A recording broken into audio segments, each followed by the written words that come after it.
はい、じゃあ行きましょはいはい。はい、じゃう。あ。はい。はい。じゃあこれではですね、おいおい久しぶりなんですけど、はい。何しょったんな俺ら何しょったんとりあえずなんで久しぶりになったかっていうはいはい。と、はい。足立が辞めた。はい。ちょっとプレッシャーに耐えれなかったと。はい。グッバイ。いうことで、グッバイ、あらし。はい。はい。YouTube 頑張っていこうって言った瞬間辞めましたね。ああ、はい。プレッシャーやったんよね。まあまあまあ、ちょっとね。はい。難しいですね。はい。はい。でね、我々ちょっと SR、はい。ターボキットを開発やってますよね。はいはい。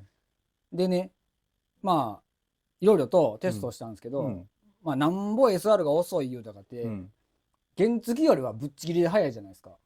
まあまあ、そうやね。せやから、もう、すぐスピード出てまうんですよ。行動でセッティングしてると。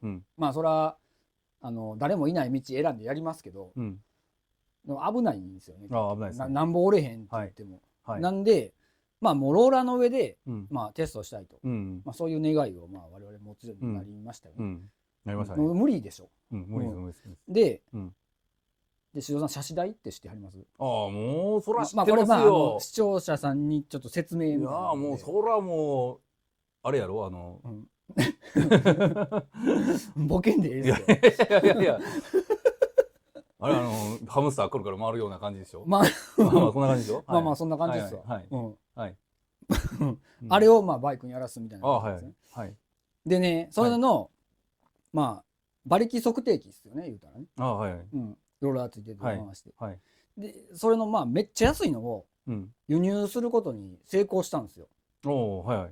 で、まあまあそれ、まあぶっちゃけタイから輸入して、現地に行って、その写真台のメーカーの会社の中入って撮影させてもらってってしたんですけど、そこだけではちょっとあんま分からんというか、全体の流れ分からんかなと思って、まあ、トーク撮ってるんですけど、はい。でだから経緯をちょっとね、写真台なんで買うことになったんかとか、っていうのをちょっと喋りたいなと思って、はい喋りましょうか。でね、ターボなんで作るようになったかのきっかけからですけど、俺はね、木川さん、うちの社員の木川さん、木川さんが学生時代に GGR2 班ターボを作ってたでしょ。作ってた。ターボ作りの塩ビでウイリーバー作ってたでしょ。作ってた。で、作ったら設置したって言ってたもんね。垂れてね。まあそんな学生時代やったでしょ。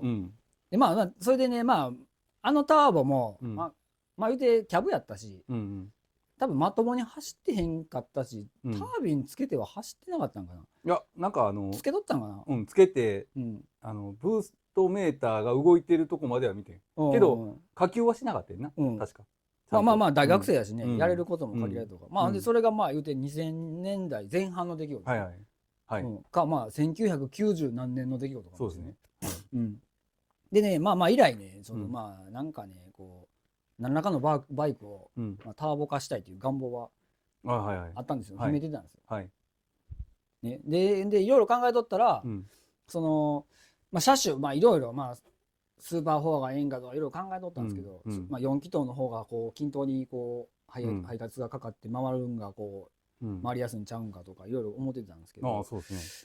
そうですね。なんか昔はもうそれ以外ありえへんやろみたいな。なんか短気筒は無理やって思い込んでませんでした。であとなんかバイクにつけたらターボラグがどうかとか。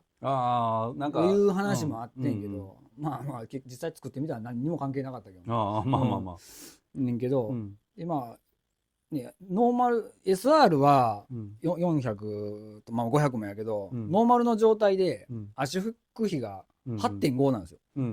で短気筒やからマフラー作るのも簡単でしょ、1本だけでいいし、集合させたりせんでいいし、である程度排気量もあるから、原付と違ってタービン回るでしょ、下級のとこまでは行くやろなっていうことがあって、で時を経てインジェクションが出たでしょ。出ましたね。インジェクションじゃないと基本厳しいですよね。キャブターボなんかちょっとね、吸い込みターボにするとね、途中でガソリンが液体から気体になってもって積まれへんなったりするから、っていうんで、まあSR400 のRH03 っていうインジェクションになって以降がターボ化しやすいよねっていう結論に至ったんですよね。でまあ SR ってカスタムする人もともと多いし、だからまあターボキット作ったとしてもまあ売れる車種であろうと、弾数もあるであろうというのもちょっと最高ちゃうんかなっていうことで、SR ターボ紹介いうことになってんけどね、経緯としては。でいっちゃん初めは、これも失敗やってんけど今思ったら、SR500 のカスタム車俺持っとったでしょ。あれにごっついシルビアのタービンつけたでしょ。シルビアとか、シルビアボアアップした場合のタービンつけたんですよね。でまああれもまあ一応走ったんやけど、走ってタービンも回ったんやけど、まあそれはキャブやし、調子悪いわなと。まあ賞はもらったけどね。まあまともに走っとったのに潰されてしまった。車検あったのに。いやまあまあまあその結果賞をもらったんやからいいじゃないですか。まあそうやけど、走れないけどね。まああれでも金は結構かかったんですよ。そうやね。だから俺一番初めね、でもあれモーターサイクルショーかなんかのために作ったんですよ。めっちゃ前の6年とかも下手したら10年近く前のに作ったんですよ。のために作ったんですよ。ね。その時お金なかったのに、その時から軽4のタービンで作っとけば、でその時もインジェクション出てたんですよ。世の中にキャブしかなかったわけじゃなくて、で今のターボにした車両もその当時持ってたんですよ、並行して。あそこで一言、もう軽4のタービンで実用的なの作りませんって一言言えば、もっと早くまあまあ若気を通り越しておっさん毛の至りをしてしまったわけね。もうおっさんなっとったね。まあ鼻毛に白髪はなかったっす。なかった。記憶によれば。まあ俺らずっと若い気持ちは若いから、若気の至りやね。まあ思春期ですよね。何しても若気の至りやね。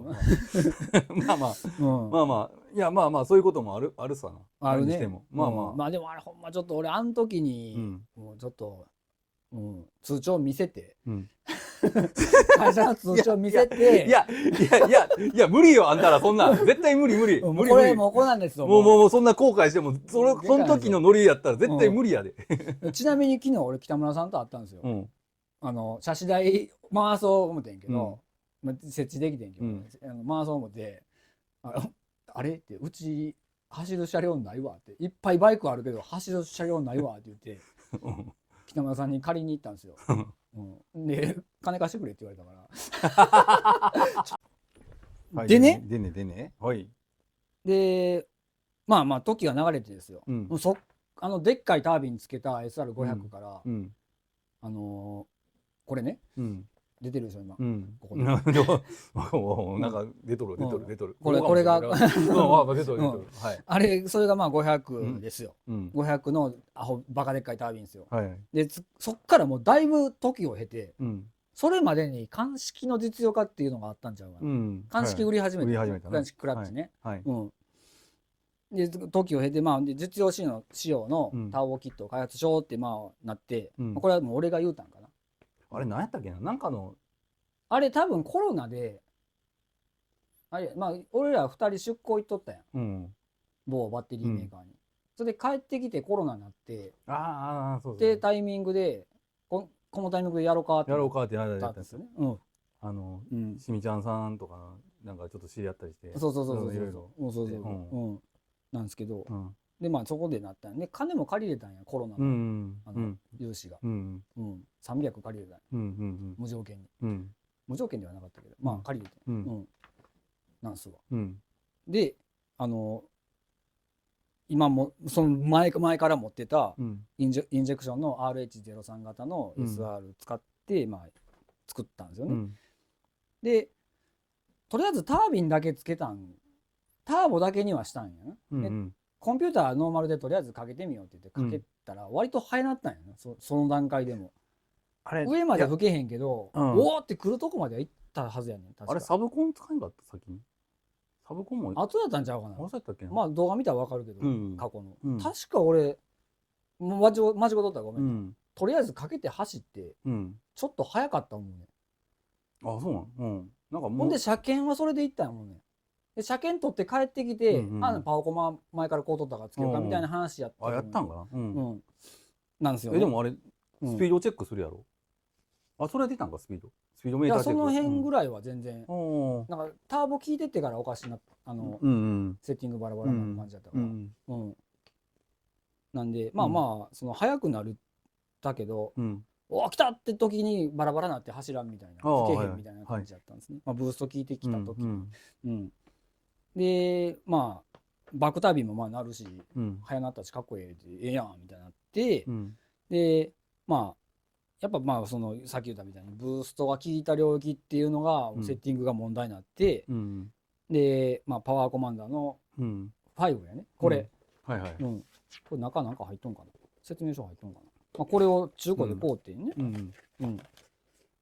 そうやねこれ買うて、やり始めたんやね、でまあ、このパワーコマンダーが多分いっちゃんメジャーなんちゃう、コンピューター数あれど、いやそれはそうでしょ、サブコンといえばいやもうこれでしょ、ダイノジェット、でダイノジェット何が得意かって言ったらハーレーなんかな、メインはアメリカ製やから、そうなんかな、まあけどまあ広く国産そのね、日本製のやつにも対応しとんねんけど、でまあこれでやり始めましたと、でまああれやねこれでまあやってみたものの、あれ年長のこの増やし具合ってやばかったっすよね。確か150%。50% 以上やったもんね。150% もいったっけ？ 100% がゼロやったとしたら、あれゼロ、ゼロから250% までの範囲。だからマイナス 100% からプラス 250% の範囲でできるらしいんだけど、掛け圧かかっとうから、2倍ぐらいにしたんかな、100% とかしたんかな。結構多かったと思う。で前の人のセッティング残ったセッティングデータ見たら、5% とか 10% とかやって、でもそんなもんでしょ普通は。マフラー変えたぐらいやったらね、ハイカムとかボーアップしたらまた別なんだけど、なんか 50% 以上のアホみたいな増量をやって、それで普通みたいな感じだったんですよ。でまああれまあいわゆるまあサブコンやから、まあセンサーとかまあアクチュエーター、まあイグニッションコイルとかインジェクターにのカプラー抜いて、でそいつにこうかますんよね。だからこうパワーコマンダー側からは2つオスメスのカプラーで取って、抜いたやつの両方にこう刺すみたいな感じ。だからまあセンサーの値を拾って、でまあ点火なり噴射なりを遅らしたり、なんか切っとったりするみたいな感じでやっとんやね。だからまああれはまあだからサブコンなんですよいわゆるね。でまあそれでもやっぱ結局ブースト域やね。ノーマルコンピューターよりはマシになったけど、ブースト効いてきた領域っていうのがちょっとあれやね、こう引っかかって吹けへんとか、ね、ノッキングでピストン割れたりとかしましたよね。でまあ結局これまた別で撮った動画素材あるから、別で動画作るんですけど、結局はセンサーが、吸気圧センサーが、制圧、ブーストの領域は完全に値拾ってなかったんですよね。そうやね。だからずっと値が上がってきて1に達したらもうそれ以上上がらへんと。まあここ普通のバイクって、あれやね、どっちかとエアクリボックス内は不圧やんね、基本ね、アクセル上げた時なんで。あれ測っとんのはスロットルボディ、インマニ圧になる。そうかそう。ほんなら制圧になる瞬間もあるけど、別にほとんどないの。そこはでも燃料の噴射とか点火とかほぼ関係ないんか。だからまあガバッと開けた時に完成力があったりラム圧が効いたりしたら若干1ふわって超えるぐらいで、もうほぼほぼ理論上1大気圧以上いかへん、自然吸気の場合はなんですよね。だからまあ結局はそのセンサーが原因やったと、いうことやったんですよね。でまあそこで次なる一手が必要って言ってまあいろいろパワーコマンダー以外の探し始めてんけど、いうとこですよね。でちなみにですよ、でパワーコマンダーをちょっと解説しときましょうか。でなんで一番メジャーなんかとか、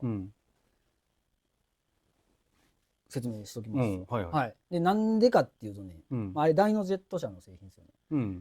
これ書いてあるけど、これね、ダイノジェットって書いてある。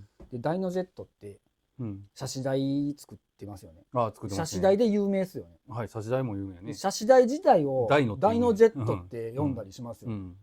まあ車種台ってダイナモメーターの略でダイノって言うねんけど、で車種台自体をダイノジェットって呼んだりすることもあるぐらい、ここが有名やね、車種台はね。バイクの車種台ってほぼこれなんちゃう。なんですよね。うん。でまあでコンピューターもやってるし写真台もやってるから、セットでできるんやね。だからまあその部屋から多分メジャーやと思うんですよ。結局コンピューター触る時って写真台いるでしょ。いる。もうインジェクションになってからも絶対いるでしょって話。絶対いる。確かねこれ、聞いた話では、マップの見たいとこで止めれるらしいで、最新の写真台。あ、そうなん。だから負荷とかスロットル回路とか調整して、そこそのここの辺使いたいっていうところで止めれるらしい。あ、そうなんや。何千回転のなんぼの負荷なんぼのとこって言って止めれる。もう何速でスピードどれぐらい出た時にアクセル回路がなんぼでとか。アクセル回路とあれだけのマップなんか、テーブルなんかだから、なぜその辺で止めれるとか聞いたで、嘘かほんまか分からんけど、なんか聞いたような気がする。なんですよ。でね、うちがやってるSR400 ですよ。まあ言うたように、もうちょっと3速4速で引っ張って上まで回すのは怖いのでいうことで、うちもやっぱ写真台導入したいということになってきてね。前から写真台結構俺夢やったんですよ。欲しいでしょ家に。かっこいいでしょ。買う？まあ値段までぐらいだな。値段。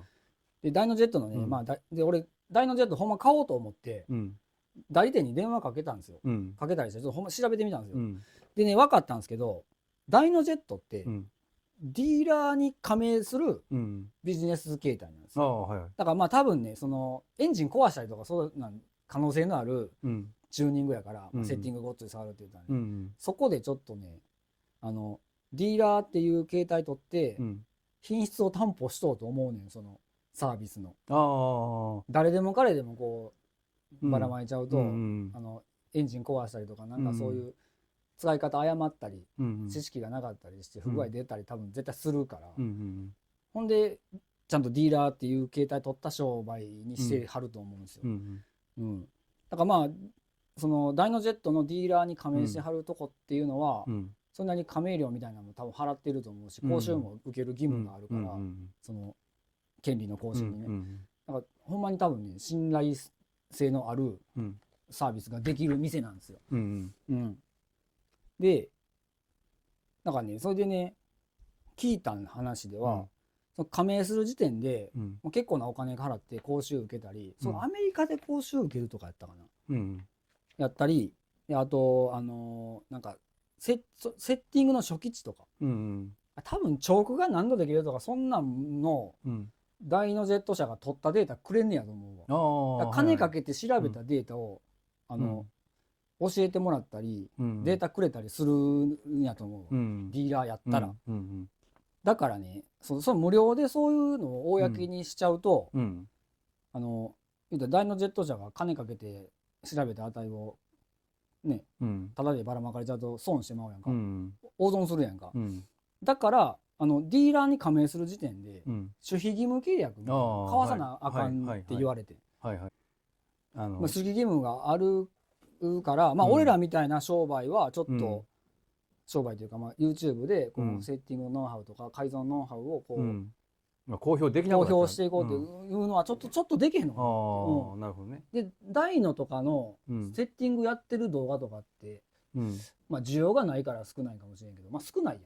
あるけど、回すとどこだけやね基本。だからその多分ディープなここの値こう触ってとかっていうのは、多分その守秘義務に抵触したりする可能性もある。せやしね、やっぱ人に知られてはないとこもあるやん、その商売の秘伝のタレみたいなとこやったらちょっと、そう秘伝のタレみたいなとこやわ、教えられへんとこあるんやろね、そら。そうで加盟店って結構儲かるらしくて、で差し代って結構高価じゃないですか、多分1000万ぐらいのモデルまであるはずなんですよ。それが結構じゅんぐり買い替えできてるらしいんですよ、儲かるから。でその中古機もコンスタントに出てくるんですよ。だからその中古機をちょっと買いませんか言われて、でいっちゃんほんまに安い古いので300万からみたいな感じで聞いたね。だからそれ周辺機器とかもうちょっと新しいのが欲しいとかって言ったら多分500万とか、そのレベルの話になる。多分その300万切って100万200万のやつ多分ないっぽいかったね、まあその時と場合によって分かれへんねんけど、仕様とかね、まあ年式とかあんねやろうけどね、っていう話でしたわ。だからまあ300万の一番下の下のね300万やったら、まあ買えなくはないかな、頑張ったら買えなくないかなみたいな感じで思っとってんけど、たださっき言ったようにそのブログとか動画とかで、セッティング方法とかをこう公開していくっていううちのスタイルはちょっと、まあ規約読んだわけじゃないんですけど、ちょっとあかんのちゃうかな、もう合わへんのちゃうかな、まあうちらやっとることがイレギュラーやから、そこはちょっとそのなんていうんですか、そこのダイノジェット社がやってるディーラーのビジネス形態には乗らへんのちゃうかな、だからまあ車種代だけ買って、ディーラーには加盟せんへんっていう選択肢でええかなと思ったんですよね。でまあ多分車種代は加盟せんでもサービスは受けれるかもしれへんね。ただそのパワーコマンダー云々の関係は情報はもらう、加盟店が持っとる情報はもらわれへん。でもう一つね、そのパワーコマンダーに関してこれ5じゃないですか、5から6にモデルチェンジするときに、更新されたんですよね。5が古くて6がニューモデルねんけど、まあ今現行が6ですわ、にまた衝撃的なことが一つ起きたんですよ。でなんかね、アメリカの法規制でなんか排ガス規制がなんか知らんけど、そのセッティングを大幅に変えれんようになったんですよ。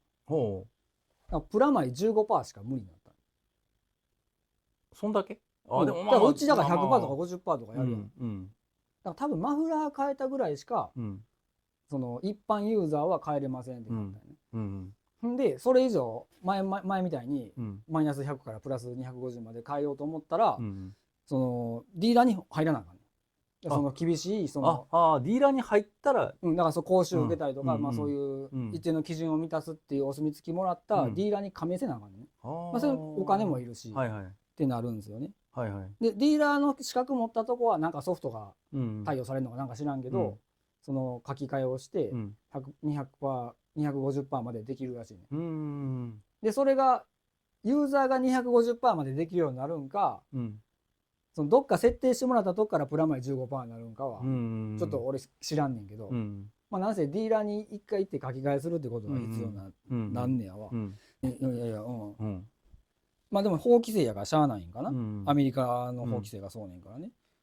あんま言うてアメリカってなんか割と自由な感じやけど、あんま変な改造できんの？ガスチェックはうるさいんちゃうかな。まあでも多分ね、パワーコマンダーのセッティングしてる人って一般ユーザーほぼおらへんから、大して影響ないんじゃない？結局ハーレーのユーザーがほとんどでしょ。いやまあよう分からへんけどね、アメリカのそのノート。今まあ日本でも多分パワーコマンダーのユーザーのほとんど俺ハーレーや思うねんけどな。あ、そうなんや。分からんけど、分からんと言うとんで。多分ZX10R とか。いや昔はでもパワーコマンダー、何が何でもパワーコマンダー、パワーコマンダー偉いみたいな。あ、そう？でなんかそこからまあ違うやつがいっぱい出てきて、多分純正 ECU 書き換えとかあるんじゃん。HRC のキット。いやあるけどな。あるけど。分からんけど。まあそんなんもあるわね。そうやね。純正 ECU 書き換えるやつもあるわね。あるある。あるある。ねんけど、キットパーツとか、まあレースやったらそうか。一般ユーザーやったら、どうするのか知らんけど。まあなんせそういうことになったはず。で多分俺商売のメインには影響ないんやと思うわ。一般ユーザーが書き換えできへん、そのプラマイ 15% になってるだけやから、加盟店なんかやったら別に自由に前と同じように変えれるからね。ほとんど多分作業しとんのは加盟店の人でしょ。ああ、なるほど。まあ一般ユーザー言うてもそんな、さっきも言ったけど 6% ぐらいで別にこと足りんねんな。そうだから10% 以内で 15% もあったらもうマフラー変えたぐらいじゃできますわ。ボアアップとかせんかったら。じゃあ今なんかそんなマフラー変えたりとかしかできひんもんね。だから車種代ないとそれ以上は無理やし。まあスピード出すぎてね。ボアアップしてセッティングしますって車種代なしでやるのちょっと怖い怖いね。なんですよ。だからねそういうことがあったからうちでターボの SR をセッティングしようとした場合、結局車種代買うだけじゃあかんくて、加盟店に登録せなあかん。で何十万も、まあ、ほんま100万もいかへんかと思うけど何十万かかけて講習受けたりして、その一定の基準満たして、ディーラーの資格取らなあかん。って言ったらちょっと無理かなと思って、そんなお金もないし、だから300万か、まあ、400万、300万400万の中古機買って、プラス、まあ、100万近い、だからもう500万600万の話になってくるやんか、を投資して加盟店になって、で加盟店の資格で商売うちはせえへんから、ずっとねなんかそのセッティングサービスやっていくんやったら別やけど、ということはちょっとせえへんなと思ったんで、ちょっと厳しいなって思っとったよね。でまあ車種代だけ買ってパワーコマンダーの書き換えを頻繁にどっか知り合い作って、そのディーラー加盟店に持ってって毎回書き換えしてもらうのも嫌がられるでしょ多分。俺逆の立場やったら嫌がるわ。てか加盟店儲かっとるから、技術力あって客も引き出しに来て車種代買い替えずっとしていけるぐらいやから、忙しいと思うやん多分。無理やろね多分、うちがそんなちょろちょろ行って、書き換えずっとしまうとか多分無理やろうと思ってね。でちょっとまあそこでパワーコマンダーとダイナジェットを使うのは、うちの商売の形態やったら厳しいかなというとこ戻ってね。でまあターボ自体がね、まあ一般的にはカスタムを逸脱したもんやからしゃあないんやけど、俺らが悪いねんけどね。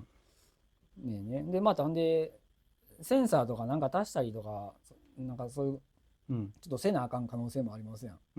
インジェクター2つにしたりとかもう分からへんけどね、なんかそういうこともあるかもしれへんから、まあまあそういうこと考えよったらサブコンのパワーコマンダーはちょっと使われへんな、うちでは無理なんかなと思ってたんですよね。でまたそれ探し始めたんですよ。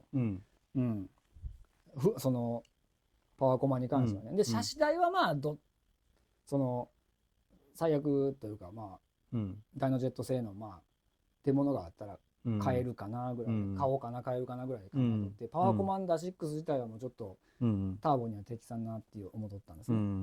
でまたそれ探し始めたんですよ、ネットで。タイにねフルコンがあったんですよ。それが ECU ショップねんけどね。ECU ショップのオクタンマックス。これですわ。あったね。このパッケージの簡易さ。オクタンマックス V4 っすよ。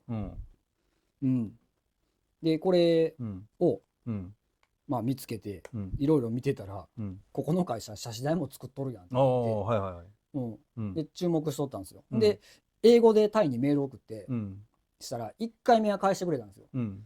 で2回でこいつ送ってくれと、買うからってメールしたんですけど、待てど暮らせど返信返ってこないと、まあタイやなという感じで。感じだったんですよ。そうこうしてる時に北村さんが結構タイ行ってるらしくて、通ってるらしくて、ナナプラザに通ってるらしくて。今ちょっと説明でまあ言ったら歌舞伎町っすわ。でまあ大体日本人その界隈に多いらしくて、居住地もその辺らしいです。その歓楽街が歌舞伎町みたいなのがナナプラザ、ナナの駅の近くにあるんですけど、そこから何駅か以内に日本人エリアがあるらしい。その端っこが多分その歌舞伎町みたいな感じですね。まあまあなんか宿取んのもその辺ですわ。なんか歩いて行けるみたいな感じなんですけど、まあまあ新宿ですね感じが。で北村さんがタイに行った時に行ってくれたんですよ。その ECU ショップの、まあ今メールしてももうどうしようもないから行ってバーツで買うてきてくれたんですよ。で後から分かったけど、タイってもうなんか行かなあかんらしい。通販とかあんま概念ないみたい。なんか店行かなあかんねんて。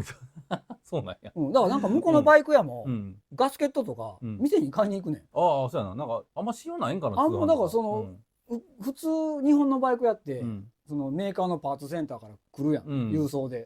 じゃなくて近所に買いに行きよんねん。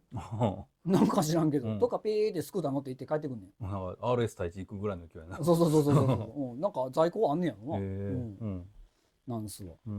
でまあとりあえずね、そのまあ、これ俺台本書いとんねんけど、うんうん、なんでこうで帰ってきてくれて、うん、でちょうどその物を入手した時点が、焼き付いた岡山のちょっと前やって、でどっちで英語か言うてあの時は、オクターマックス使わんかってパワーコマンドで行ったんや、でその時焼けてもたからそっから仕事が忙しくなって、止まって今再開してるというとこなんですけどまあ、タイはそんなんやね、なんか行かなあかんね、ほんで2回目、社子代交渉したいからって俺行ったんやね、それが今回タイ行ったメイン、今回っていうか、まあ、去年になるんやけど、メインの目的やって、でその北村さんが前タイ行った時に、値段は書いてあれへんねやんか、ホームページには。値段も聞いてきてくれて、でそれがもうかなり安かってん、送料はだからもうその時未知数やったけど、もうダイノジェットの中古の半額以下、で買えると、これだからこの値段で買うてこっちでだから俺がまあレクチャーできるぐらいいろいろその使い込んで、で売ったらちょっと商売になるんちゃうと思うぐらいの値段で、で今一応送料も、入れてみて出たから、172万税別で一応売ろうかと思うと、でまあ今後数が増えてってコンテナ手配できるようになったりさ、もしかしたら値引きするかもしれないけど、まあ1個ずつ入れてその値段ではいけるなってなった、だからまあ中古で300っていうとダイノジェットより、まあ機能はね100馬力以内っていう制限はあんねんけど、であとあれかプラグが取られへん。回転数をそのプラグのこなしでなんかかましつけるやん、あれがなくて、もう減速比で出してくれっていう。もう車速だけで出んねや。そのローラーの回転数とタコメーターで合わせてくださいと。速変えたらどうなの？合えへん合えへんやんな。だからまあ2か3かその辺で合わさないですわ。であと A/F 排ガスセンサーねは入れるとこある。だからまあその A/F はそのグラフに載せれる。だからトルクと馬力とA/F のグラフは3本は表示できるっていうことでしたわ。でまあその時に俺行ってまあ車子代注文 C のでオクタンマックス2つ目こうできて、オクタンマックスすごいことにバラ線仕様もあるんよ。だから何でもできんねん。で俺らちょっと使ってみたけど、フライホイールの突起の数とか何から何まで設定できるやん。なんかそのインジェクターの種類とかなんかインジェクターの電圧補正までできるやん。電圧下がってたら開くの遅れるから早めに開けたりする設定項目もあんねん。でノスもあったで。あ、そうなの？なんか向こうノス流行っとんかな。もうなんかでこのすごいのが対応車種これしかないから出せませんじゃなくてカプラーちゃうけどカプラー一緒で車種ちゃうけどこれ渡すわって言ってくれるのがすごい。あんなんしてくれへんやん。知らん日本のメーカーやから知らんぞんでんので終わるやんか。じゃなくてこれいけるでって渡してくれるの。でもこれ自分で線変えてやってそれやってくれるのが俺すげえ感動して、日本のメーカーなんか絶対せえへんやん。まあちゃんと拡張取れる出して壊したらえらいこっちゃもんねって言うもんね普通。ほんでオクタンマックス自体もまああれ卸値やったんかな、あれかなり安かったんですよ。そうなんや。これパワーコマンダー多分12万とかするでしょ。これ中古で買うて4、5万やったんですよ。そうなんや。へえ。多分新品で買うたらパワーコマンダー6が12万とかするんですよ。そうなんや。それもだからうちの利益のして売っても半額では絶対いけるレベルの。でバラ線も OK やから、でカプラーも向こうにあるから。そうやね。基本的になんかねメーターの駆動とかは純正の ECU 使うから、ECU を外すってことはできへんねん、フルコンやけど。多分燃料ポンプの駆動となんかその副次的なもんをやっと場合があるから、それ外さんとカプラー抜いてこっち ECU やん、カプラーやん、そこにこうかますんよ。サブコンはサブコンっぽくはつくんや。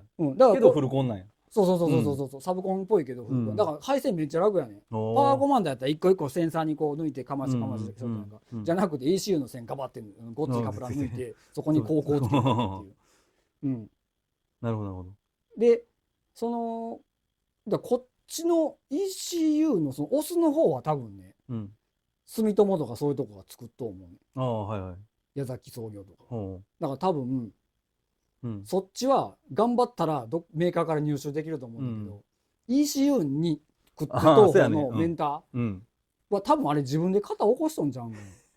どうやっとか分かれへん。だからそのメスがあんねん。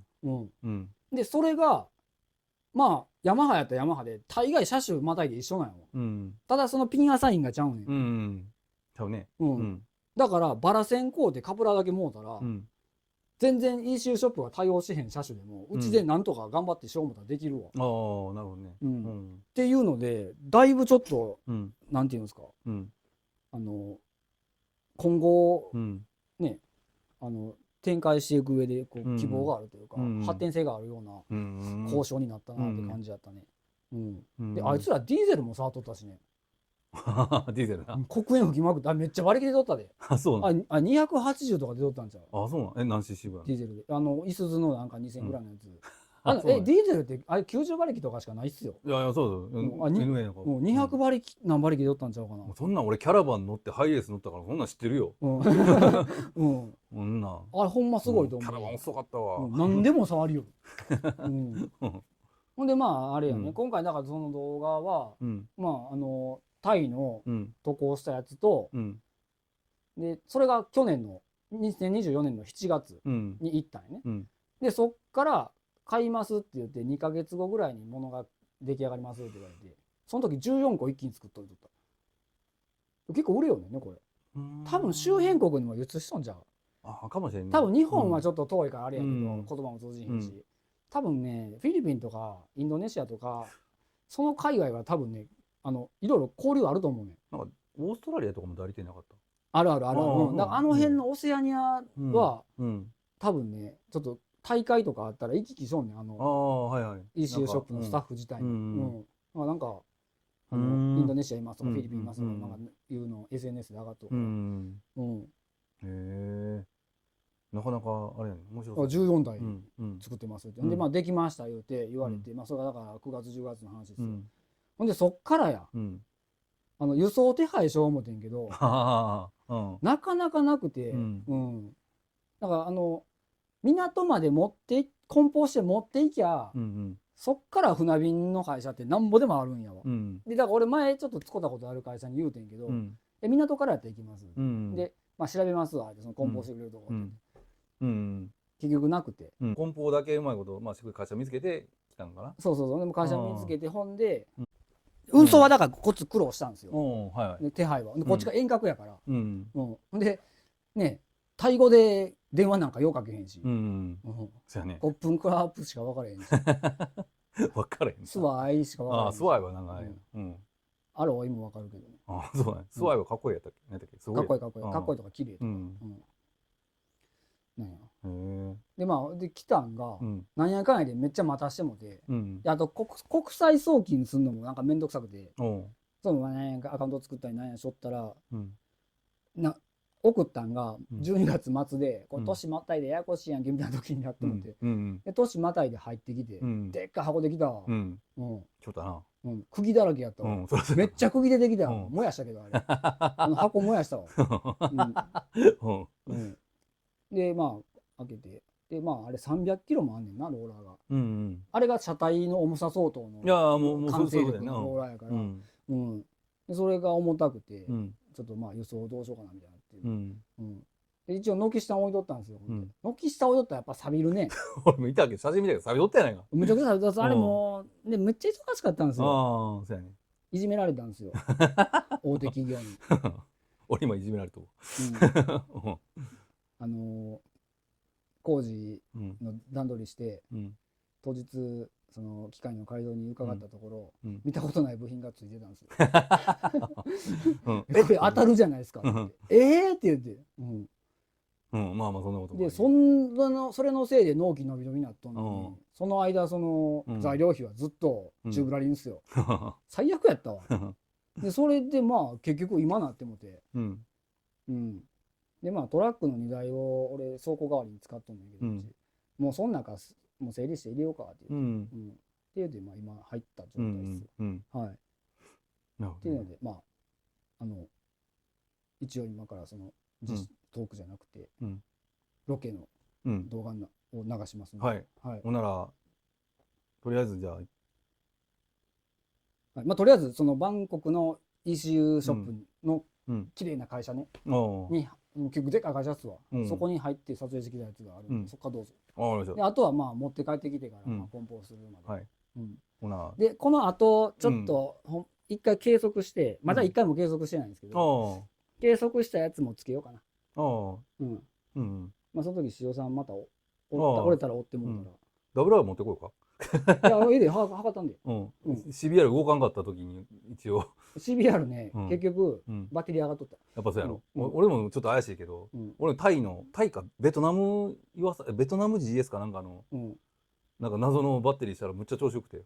そうね。岩佐じゃああれ GS ちゃう、岩佐じゃないわ、あそこや。古川や。まあまあ、なぜあったら持ってくれ。別に。測ったんで何馬力か分かんで。ショックの値が出るかもしれんけど。まあまあ全然馬力ないやんみたいなかもしれんけど。まあまあだいぶないと思うで。まあ言うて走行3000キロぐらいやけど。だから俺ほんでまああれ車種台でいるのがスリングやろ。スリング。ああはいはい。あれバイク車に止める時のやったらちょっと細いかな思って運送屋のおっさんが持ったやつ買うて1万5,000円ぐらいいったわ。それとパソコンがいると思うねん。ノートパソコンでええねんけど、ノートはセッティング用にこのオクタンマックスとつなぐように使いたいやん。だからその車種台の表示にもいいねんけど、結局パソコンに USB で挿すだけねやんか。めっちゃ簡単やで。あれ5ボルト駆動やで。あ、そうなん？うん。あ、そうなん？これ5ボルトやで。普通に USB 挿して USB の電源から動くの。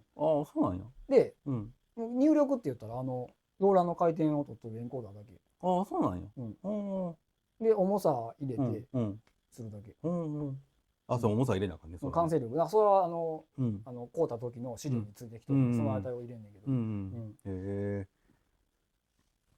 楽しみやな。なんかいろいろ。だからまあパソコンがいります。パソコンもだから1万なんぼの中古買うてん。ビジネス用のなんかリース上がりみたいなやつ売ってますよ。売ってんね。ちっちゃいこのナックパソコン言うんですか。